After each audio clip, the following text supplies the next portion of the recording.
Well, welcome to this exciting emergency procedures training. According to our handy dandy licensing manual, we are required to do a professional development on emergency procedures twice a year to remind us about what we do in case of an emergency at our school.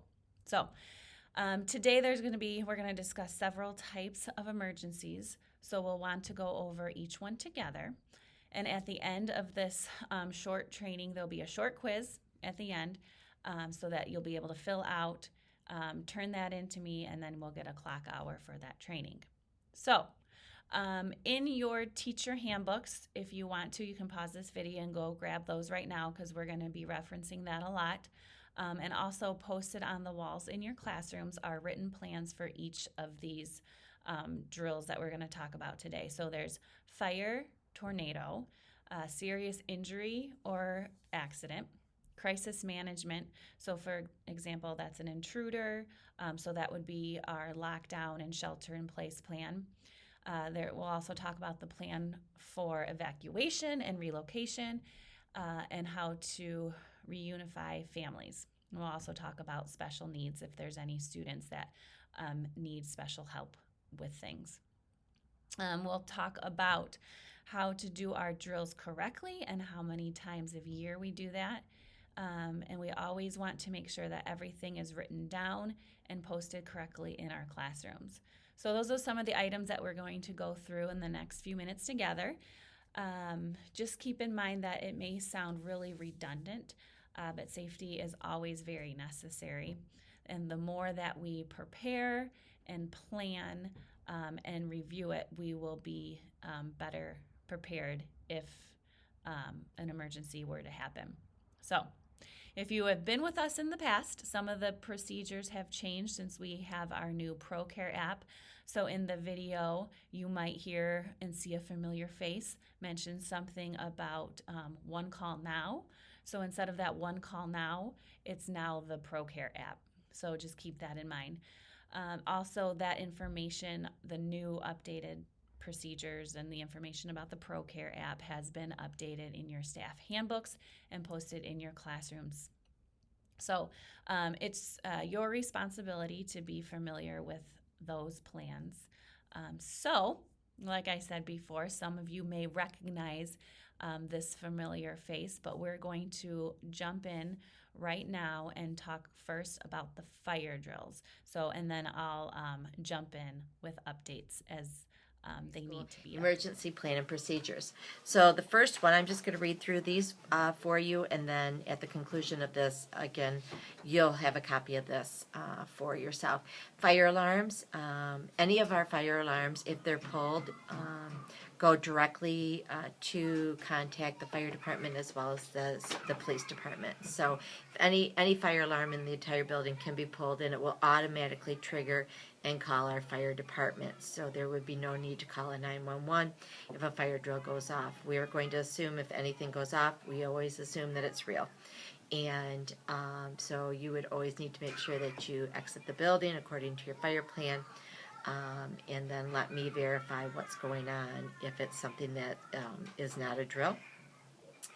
And just a reminder, 3-year-olds and pre-K, make sure that in the event of any fire, the fire alarm goes off, whether it's a drill or not a drill, that you need to make sure that you turn off the lights, that you grab your orange folder, and that you grab a first aid kit if you can think of it, and then you, in a very calm way, you line up your children and you take them out the east end door and down the ramp. That's for 3s and pre-K.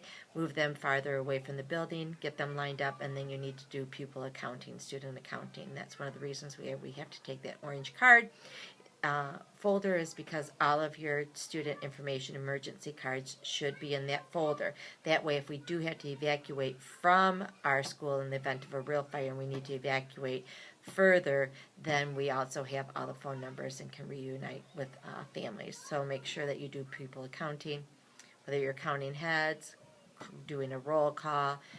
We need to make sure that you have that process in place. 4-year-olds, the same thing. It's always important to, when you leave the room, pull that door shut. 4-year-olds, you're to go out the doors on your end and the west end and go through the church and out that entrance as well.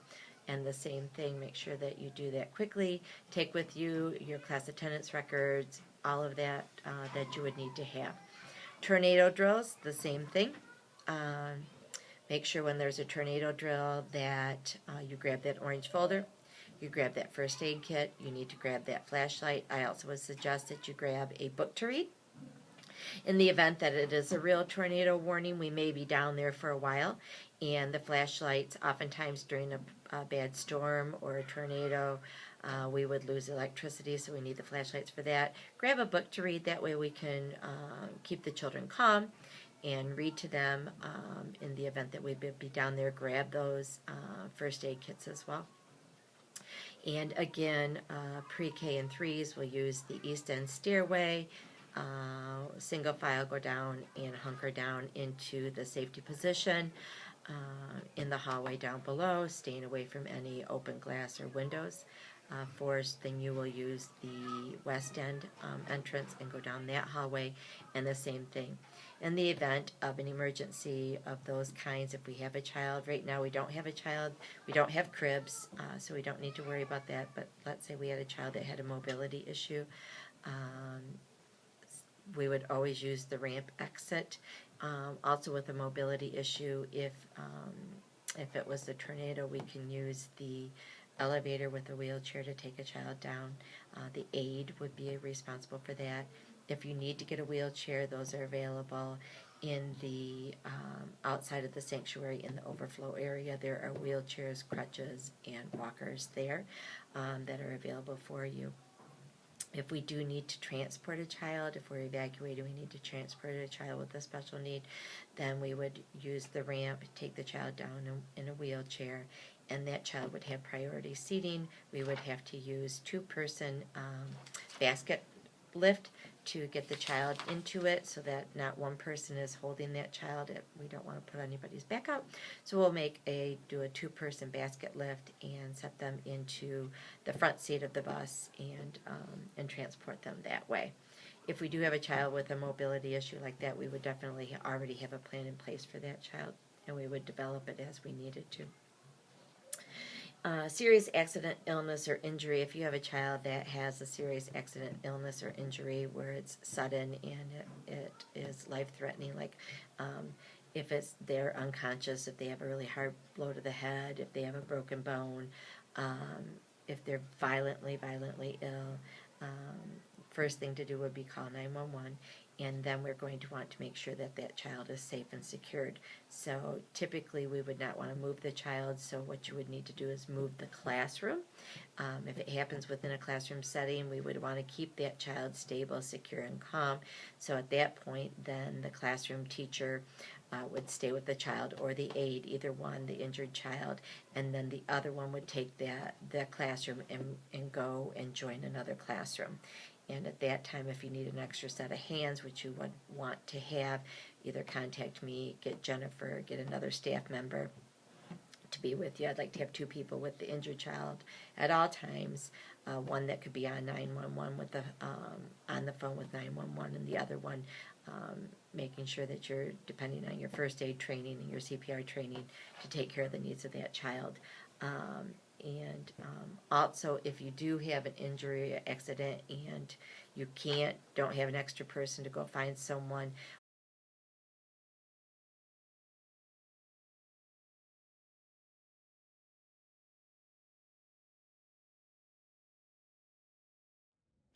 I want to jump in really quick and talk about the new phones. And since we've had our phones, I don't know if any of you have been trained on the phones. It's nice that we can carry around our cell phones too and rely on those in a case of emergency. However, if for some reason your cell phone is not working, you don't have it on hand, each classroom has its own phone in it. And you can see there is a list of extensions of everybody in the church. If it's an emergency, dial 911. You do not have to dial 9 to get out. You don't have to do anything to get out. The phones are automatically just dial 911. If it's a non-emergency, you just need a extra set of hands, or you can also reach the front desk, and that is 000.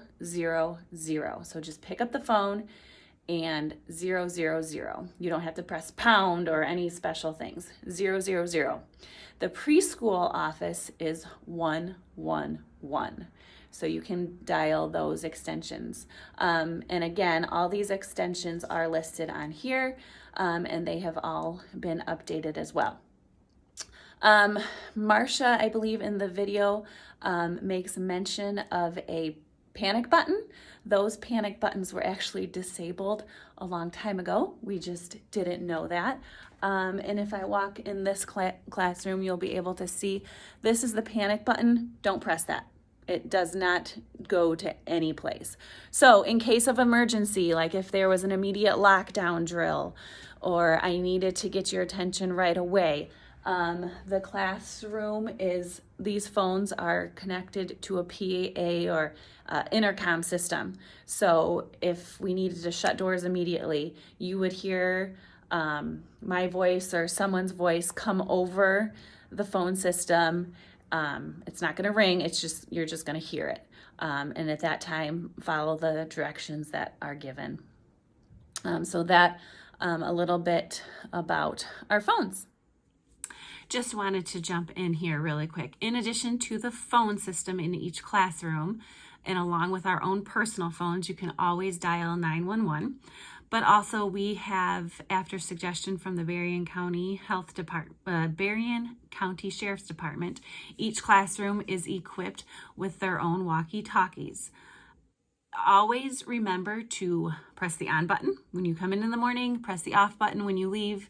Take these walkie-talkies to the gym with you, take them to the park with you, take them to chapel with you. In case of an emergency, this is a very quick way also to get a hold of people. And it is used for emergency purposes only. Please remain on channel 1 and make sure the walkie-talkies are charged if they need to be charged. There are charging stations within the office and teacher workspace.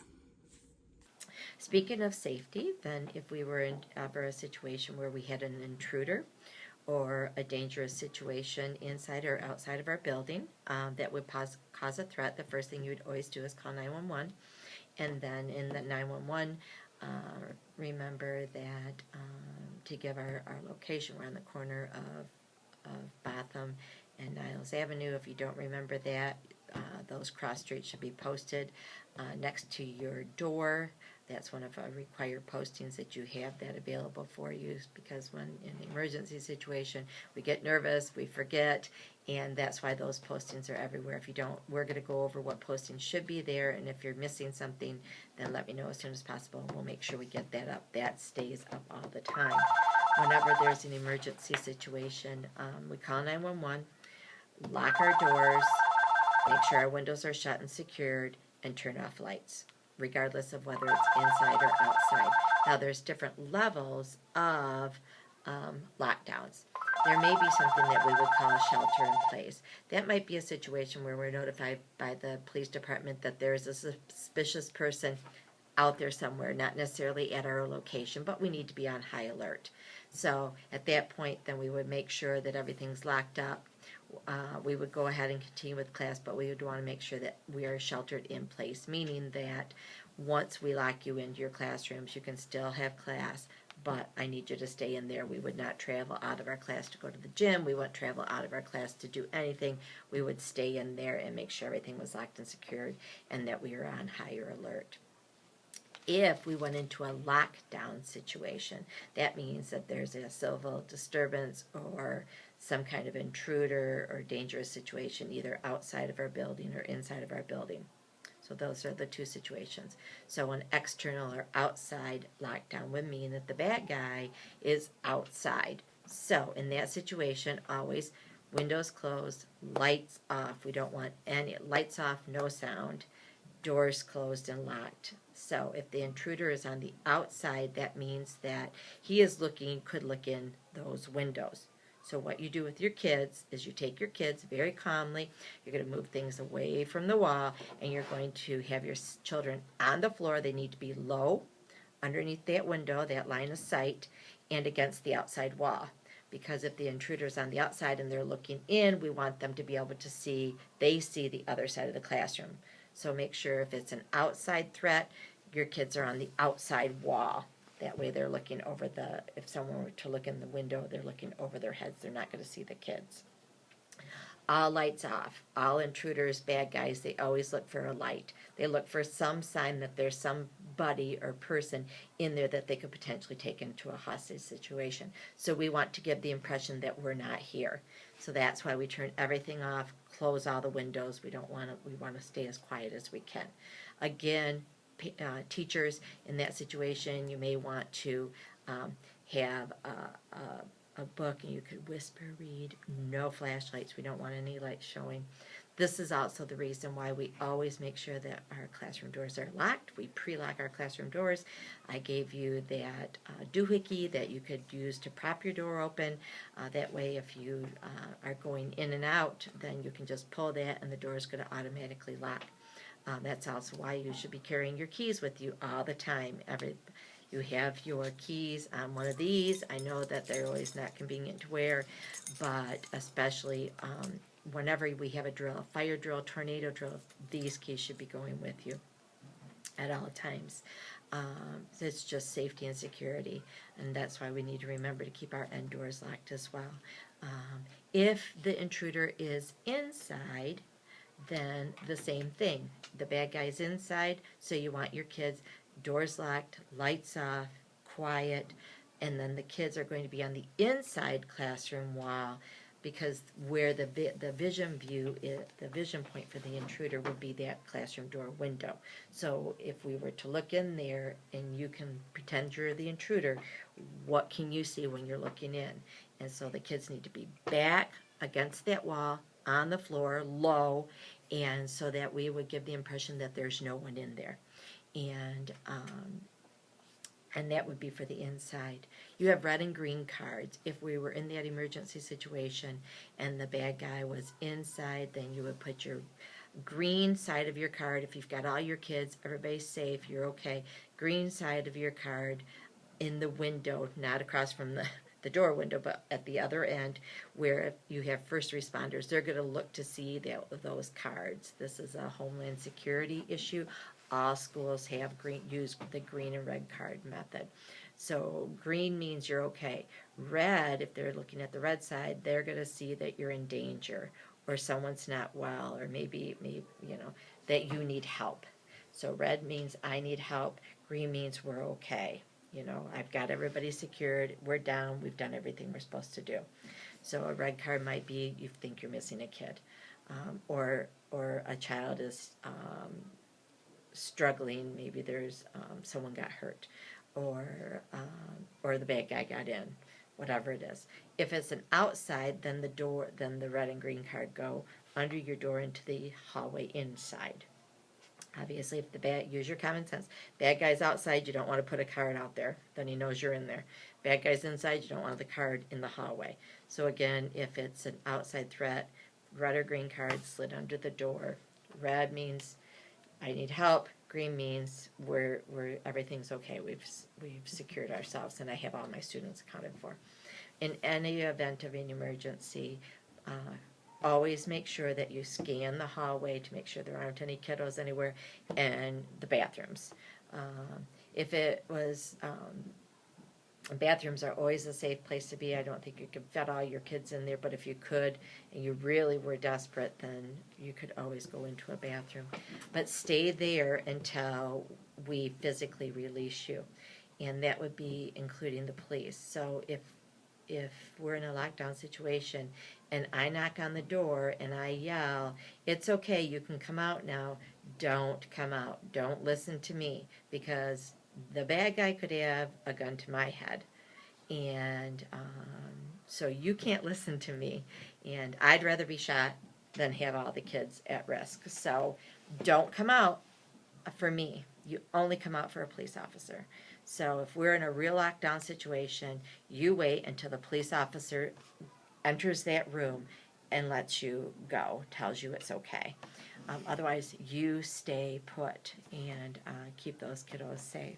So, there are times when we would want to evacuate. Let's say if there's a flood, we would evacuate and continue operations. If we lose electricity, depending on the weather and how extreme it was, we would probably stay here, shelter down in place, call parents and bring them. So that's kind of iffy when we would evacuate. If there's a chemical spill, we would definitely evacuate the building. If there is a lockdown and it gets under, and we are able to, if they're able to secure the intruder, let's say the police have them secured in another portion of the church, then we would probably evacuate you and take you to our evacuation site. All of those things kind of just fall out as the situation falls out, and we'll fall back on our common sense and how we're directed by the first responders on that. Our evacuation place is the First Congregational Church right down the road. We can use the church has 2 buses and a van. We can use all of those things.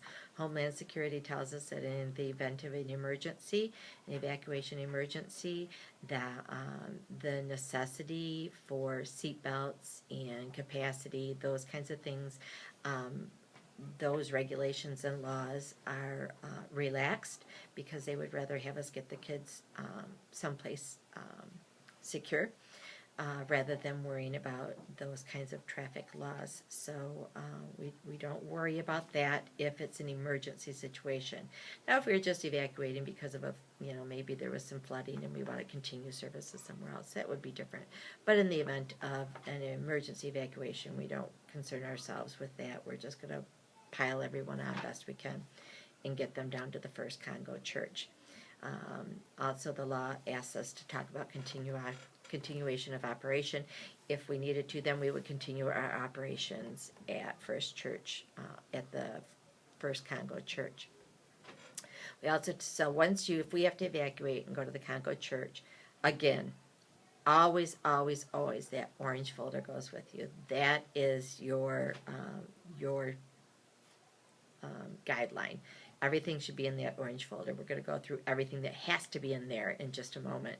The other thing that you're going to need to do is if we ever do have to evacuate, you also need to take, and I would suggest that maybe just even one of us take it, or the aides. Aides would be responsible for this. But in my top of my closet right here is where all the medications are. So if we ever have to evacuate you, this has to go with us. I would suggest rather they're all in here, everybody that has medication has it in a bag with their name on it. They're all up here. My suggestion is that whoever gets here first, it'll probably be me, grab the whole thing. Just grab it all and take this whole bin with us. Then we know we've got everybody's meds. Next to that is a notebook, and it says medical alerts. So this has everybody's medical plan in it. That also should be grabbed and brought with the meds. So whenever we leave, if we ever had to leave the facility, meds have to go with us, and our plans should go with us as well. That takes us back to that orange folder. Everybody's orange folder should have all the plans in there for the students in your classroom. So if you have your orange folder, you've got your plans. If you have your orange folders, you should have all of the emergency procedures in there. If you have your orange folders, you should have all your emergency contact cards for reunification. Everything should be in there. Please, please, please make sure that your orange folders are complete and you take them all the time with you. Let's see. Once we get to the Congo, then we have to make sure that we do student accounting. And that's the first thing we do. We get everybody into the condo, and then we pull out our class lists, and we make sure that we account for every student that we have. That's why it's important that we keep up on our attendance, that we have current class lists in our orange folders every time you get a new student, and redoes your class list. You need to make sure you're making the appropriate copies for that and putting it in your orange folder. if there are changes for phone numbers, things like that on emergency cards, and I notify you of that change, or Ann does, then make sure you're updating those cards, because that is our key thing.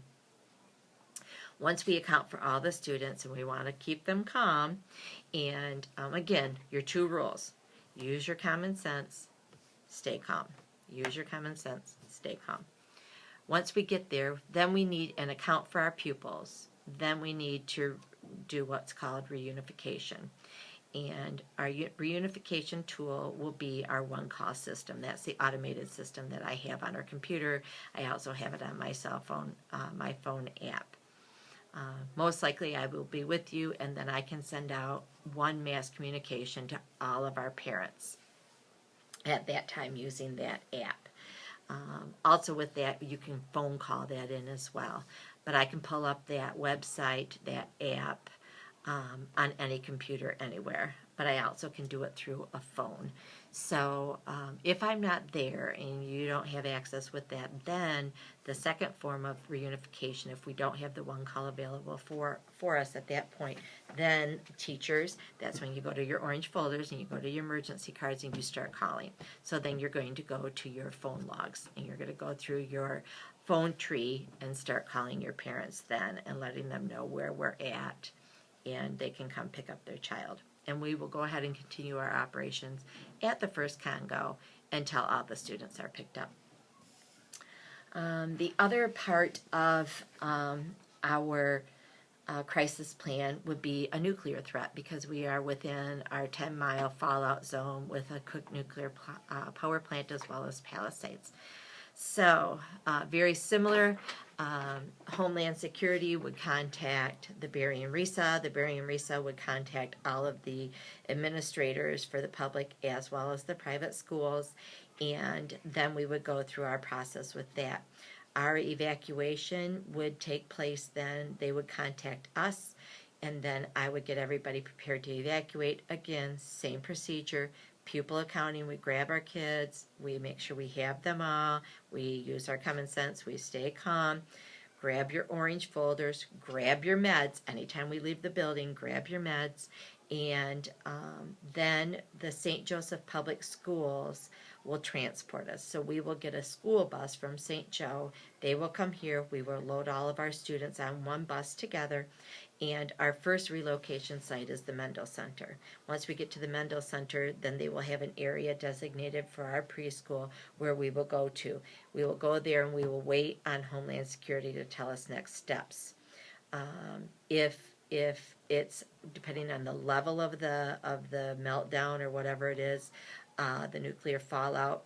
If it's a low level and they've cleared it, then they will let us know where that we can reunify at that point. So when we get to the Mendel Center, student pupil accounting, you take your roll, make sure you've got everybody that you need, everybody's okay, everybody's accounted for. First thing you do. Then we wait and hear from Homeland Security. They'll let us know. If at that point we're going to stay there, then we'll start the reunification process. And again, we'll use the one-call automated response system to do a robocall to all of our parents, let them know where we're at and when they can pick us up.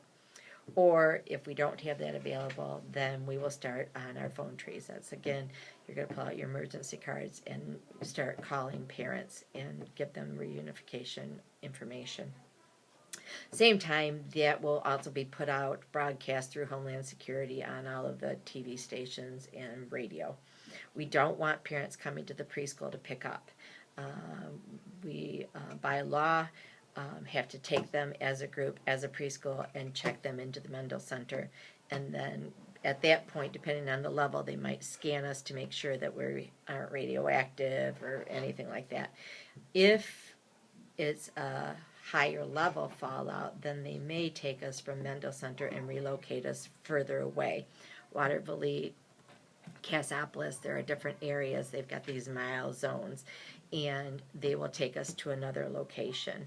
We don't know what location they'll take us to yet. It just depends on which way the wind's blowing, literally, before they'll decide where to send us. And so they may put us on another bus and take us somewhere else. That's why it's super important that we always do pupil accounting, make sure that we have our students.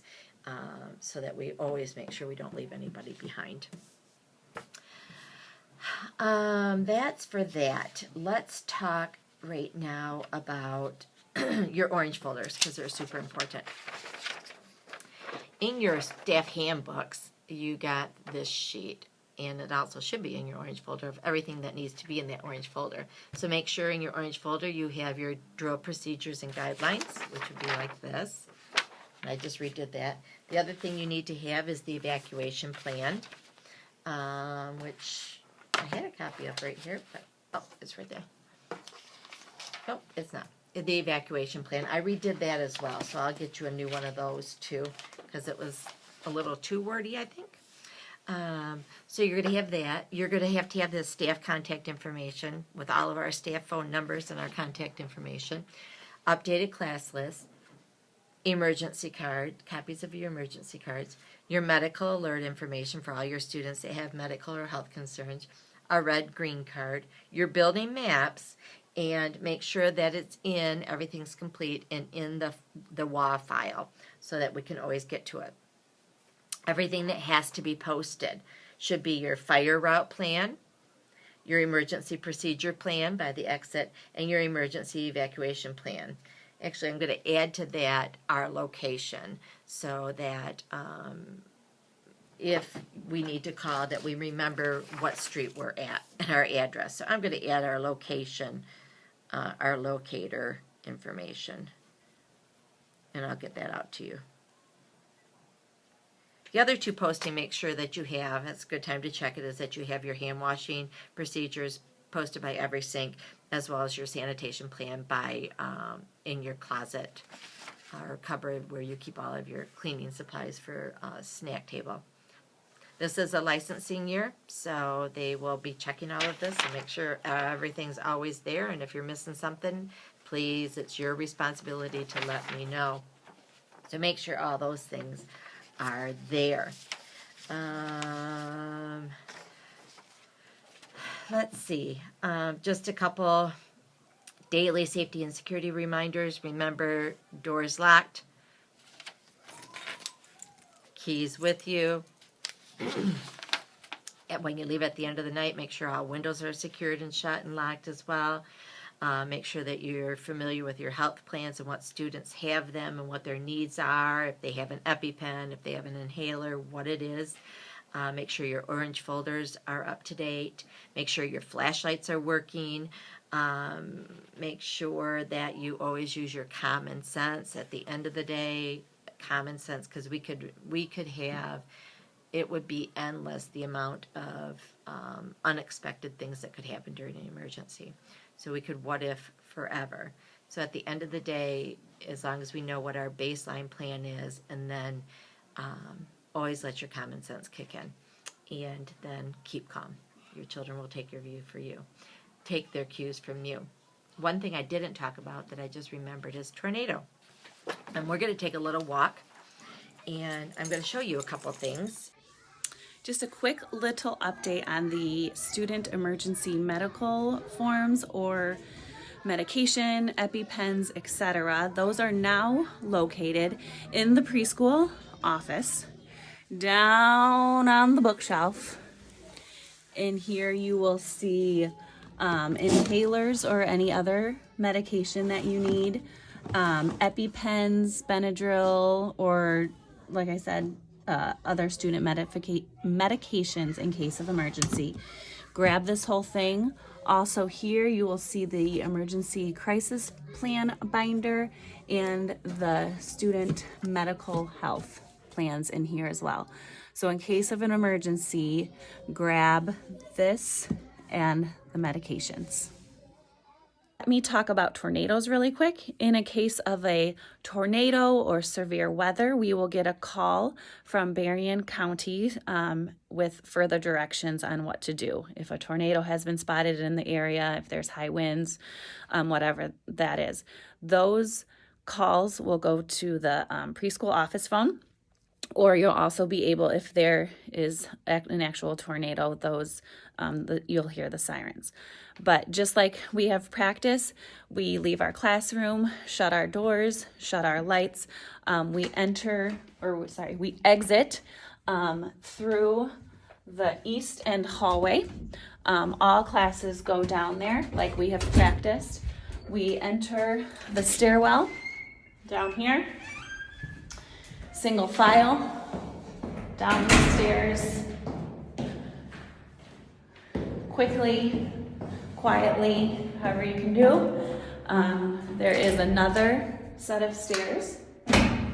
These ones always get me. And we come down here. We line up in this hallway away from windows. Have the students duck down, encourage them to be little quiet turtles with their heads on the floor between their legs. Make sure the lights are off and just hang here until further direction. So that is what we do for tornadoes.